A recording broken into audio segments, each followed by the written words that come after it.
गोरक्षक विरोधात सदाभाऊ खोत यांचा फडणवीस सरकारला घरचा आहेर म्हणाले. हे तर आंधळे बहिरं आणि मुक्क सरकार आहे.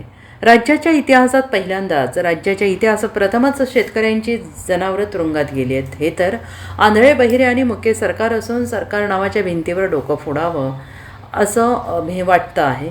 ही वक्तव्य कोणा विरोधी पक्षाची नसून सरकारमध्ये असणाऱ्या रयत क्रांती संघटनेचे अध्यक्ष सदाभाऊ खोत यांचे आहेत.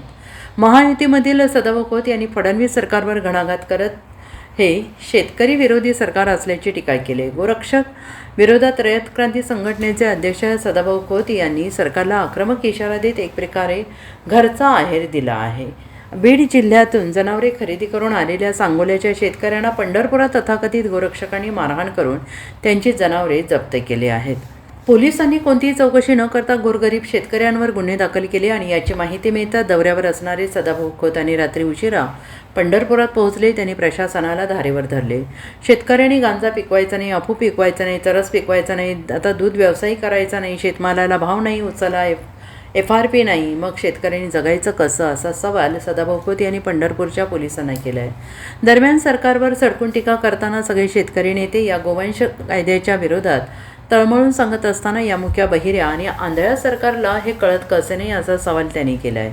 देवेंद्र फडणवीस एवढे चांगले निर्णय घेतात मात्र गोवंश कायद्याबद्दल ते एवढे कचका खातात असा सवालही सदाभाऊ खोत यांनी विचारला आहे. आता सरकारने राज्यभर गुंडगिरी करणाऱ्या या गोरक्षकांचा बंदोबस्त न केल्यास शेणामुतात हात असणारा शेतकरी रस्त्यावर उतरून ताकद दाखवेल असंही त्यांनी म्हटलं आहे. तुम्हाला या शेतकऱ्यांची मते नको आहेत का? सत्तेचा रस्ता जातीपातीच्या राजकारणातून नाही तर मातीच्या राजकारणातून येईल हे ध्यानात ठेवा असा इशारा भाजपला सदाभाऊ खोत यांनी दिला आहे. पेरणी हंगाम हा विशेषतः जून मध्ये सुरू होतो. मे मध्ये शेताची डागडुजी होत असते. मग नांगरट असेल, पाठ मारणं असेल, कुळव धरणं असेल, ही शेतीची कामं मे महिन्यामध्ये शेतकरी करत असतो. आणि अशा काळामध्ये शेतकरी वेगवेगळ्या बाजारामधून बैल खरेदी करत असतो.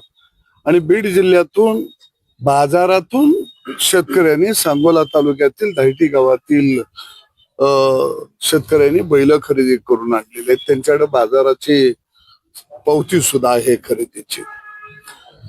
मुळामध्ये हा पशुपालनाचा जो व्यवसाय आहे हा गेली हजारो वर्ष विना तक्रार हा चाललेला, खऱ्या अर्थानं शेतकरी, व्यापारी, खरेदीदार, विक्री करणारे असा आपसात चाललेला हा व्यवसाय आहे. आणि तो वर्षानुवर्ष गुण्यागोविंदानं चाललेला आहे.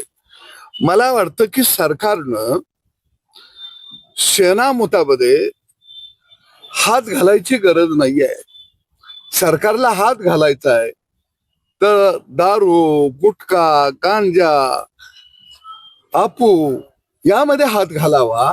आमच्या जनावराला कोण पाणी पाजायला येत नाही, चारा घालायला येत नाही, ते टिकोजीराव या राज्यामध्ये सरकारच्या आश्रयाखाली शेतकऱ्याचा गोठा लुटमार करणारे कोण? आणि मी सरकारला नम्रपणानं विनंती करतो, तुम्हाने गाई म्हैशी पाळणाऱ्या, शेणामुतात हात असणाऱ्या शेतकऱ्याच्या मताच्या पिटीची गरज नाही आहे का? तुम्हाने नेमकी जातीपातीचीच मतं पाहिजे आहेत का? तुम्हाने शेतकऱ्याची मतं नको आहेत का? कशासाठी तुम्ही या शेतकऱ्याच्या व्यवसायामध्ये तुम्ही यायला लागलाय? काय तुमचं शेतकऱ्यांना वाईट केलेलं आहे? नाहीतर आमचे शेणामुतात हात आहेत. हे हात आता रस्त्यावर लढायला सुद्धा माग पुढं बघणार नाहीत. मला सरकारची भीती वाटत नाही, मला माझ्या शेतकऱ्याची भीती वाटते की त्याचा प्रपंच चालणार कसा, त्याच्या लेकरा बाळाचं शिक्षण कसं होणार. तो अशा पद्धतीनं जर व्यवसायामध्ये सरकारनं हस्तक्षेप केला तर माझा शेतकरी कोलमडेल, मोडेल याची मला भीती वाटते. आणि मला आता असं वाटतं की सरकार नावाच्या भीतीवर जाऊन आता डोसकं धडकावं आणि डोकं फोडून घ्यावं, मग तर ह्याला अक्कल येते का नाही अशा पद्धतीचा खऱ्या अर्थानं वेदना प्रचंड माझ्यासारख्या कार्यकर्त्याच्या मनाला होत आहेत. मी 350 किलोमीटरचा प्रवास करून मी इथवर धावत पळत परतूर तालुक्यातनं या ठिकाणी मी आलो. याचं कारण अरे माझा शेतकरी भोळा भाबडा, तुम्ही त्याला तिची जनावर तुरुंगात घालायला निघाला. अरे महाराष्ट्राच्या इतिहासामध्ये पहिल्यांदा असं घडतंय की शेतकऱ्याची जनावर सुद्धा कैद होऊ शकतात, तुरुंगात जाऊ शकतात. हे पहिल्यांदा घडायला लागलंय. हा अन्याय आहे शेतकऱ्यावरती. Bureau report SPN Marathi, Sangli.